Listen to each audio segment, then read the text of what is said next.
Iya, kembali kita lanjutkan dialog masih dengan Pak Sarman. Pak Sarman, ini kalau curhatnya Menteri Pertanian Amran Sulaiman menyatakan bahwa ada impor daging beku begitu ya, tapi kemudian sulit untuk menembus untuk penetrasi ke pasar karena ada resistensi dari pedagang-pedagang pasar begitu. Anda menilainya seperti apa ini? Iya, jadi memang kan upaya pemerintah salah satunya kan mengadakan operasi pasar. Nah, operasi pasar itu adalah melibatkan teman-teman kita importir dan juga teman-teman kita distributor, mereka masuk ke pasar. Ya. Memang udah pasti terganggu, Mas Dodi. Yang namanya teman-teman kita pedagang-pedagang pasar dengan harga dijual 120.000, 130.000, tiba-tiba daging impor berdampingan dengan harga 80.000, ditakutkan nanti masyarakat atau langganannya akan beralih ke sini. Satu, yang kedua, yang tadinya mungkin dia akan membeli 5 kilo, bisa jadi 3 kilo, dibeli 2 kilo daripada impor. Jadi pasti nanti teman-teman kita terganggu. Solusinya jadi, gimana? Sebenarnya sih ya solusinya menurut hemat kami sebenarnya tidak harus perlu sebenarnya berdampingan pasar. Tapi bagaimana waktu itu dikoordinasikan apakah dengan di perkecamatan, dibuat di suatu perumahan-perumahan yang padat penduduk, bahwa di sana kan ada operasi pasar. Toh juga datang juga orang. Tanggal 3 kemarin kan saya bilang bahwa saya berkunjung juga ke Car Free Day. Dari berbagai daerah juga datang ke sana gitu loh. Jadi artinya kalau dibikin di tiap perumahan-perumahan, di rumah penduduk, saya yakin juga akan banyak daripada harus mereka berdampingan di pasar, itu akan terjadi resistensi. Kemudian memang ini juga adalah kebijakan pemerintah yang baru. Dulu ya kira-kira baru nggak salah bulan yang lalu atau 2-3 minggu yang lalu itu dicabut bahwa memang daging impor itu tidak boleh masuk pasar tradisional. Itu memang dilarang. Tapi dengan kondisi saat ini dalam rangka untuk bisa mencapai harga 80.000 daging impor itu, maka pemerintah mencabut bahwa daging import itu sudah bisa masuk ke pasar tradisional. Ya. Jadi ini menurut hemat kami ke depan bahwa ini harus ditata dengan baik. Kemudian bahwa operasi pasar itu kan ya seperti pemadam kebakaran aja sesaat. Tapi bagaimana ke depan pemerintah harus katakanlah mengadakan suatu kajian dan evaluasi pengalaman-pengalaman yang terjadi tahun yang lalu itu harus dijadikan patokan bagaimana supaya ke depan tidak terjadi lagi.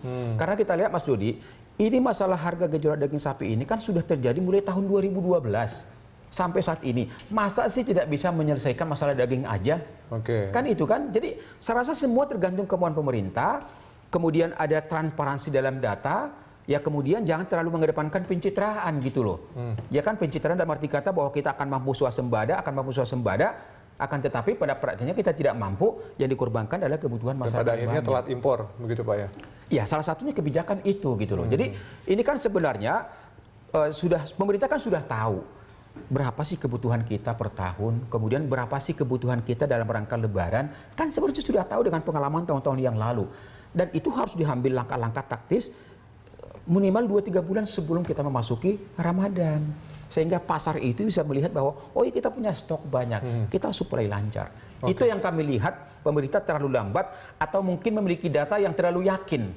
Ya, terlalu optimistis. Tapi mendekati pemerintah tidak mampu menekan harga itu, dan ya sudah kita rasakan semua sekarang ini dengan harga yang sudah kami prediksi awalnya bahwa ini akan bisa mencapai 150-160 kalau tidak segera diambil langkah-langkah taktis oleh pemerintah. Oke, kalau sekarang 80.000 sudah tidak mungkin Pak. Untuk tahun depan ini apa yang mesti dilakukan? Apakah kemudian dengan langkah-langkah yang lebih cepat dilakukan, impor lebih cepat dilakukan, itu semua bisa terjamin? Nah, kami lihat begini, kami lihat bahwa Kementerian Pertanian, Kementerian Perdagangan, kelihatannya ya dalam pemberitaan-pemberitaan yang ada kita lihat sudah mulai menyadari bahwa ada beberapa kebijakan pemerintah ini yang perlu dievaluasi.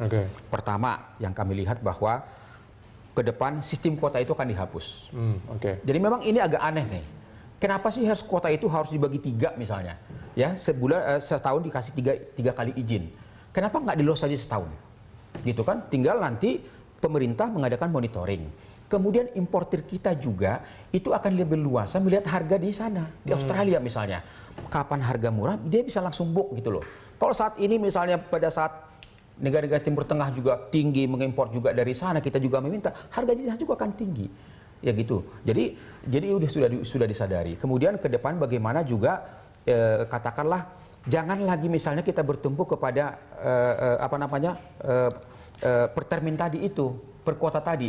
Tapi bagaimana buka tutup aja, buka tutup. Kan Bapak Presiden kita pernah menyatakan bahwa kenapa sih yang namanya di Malaysia, kenapa sih yang namanya di Australia itu harga daging bisa 50.000? Karena di sana memang mereka tidak pernah membatasi impor. Artinya begini, kalau daging lokal kita mampu, tutup. Tapi kalau tidak mampu, buka sebesar-besarnya. Jangan malu. Jangan malu gitu loh. Jadi kalau kita kan enggak, kita sudah memang di depan mata kita sudah terjadi harga gejolak daging sapi, tapi kita masih mempersulit impornya. Terjadilah dengan situasi seperti ini. Oke, Pak Sarman, waktu kita tinggal sedikit, mungkin Anda punya closing statement?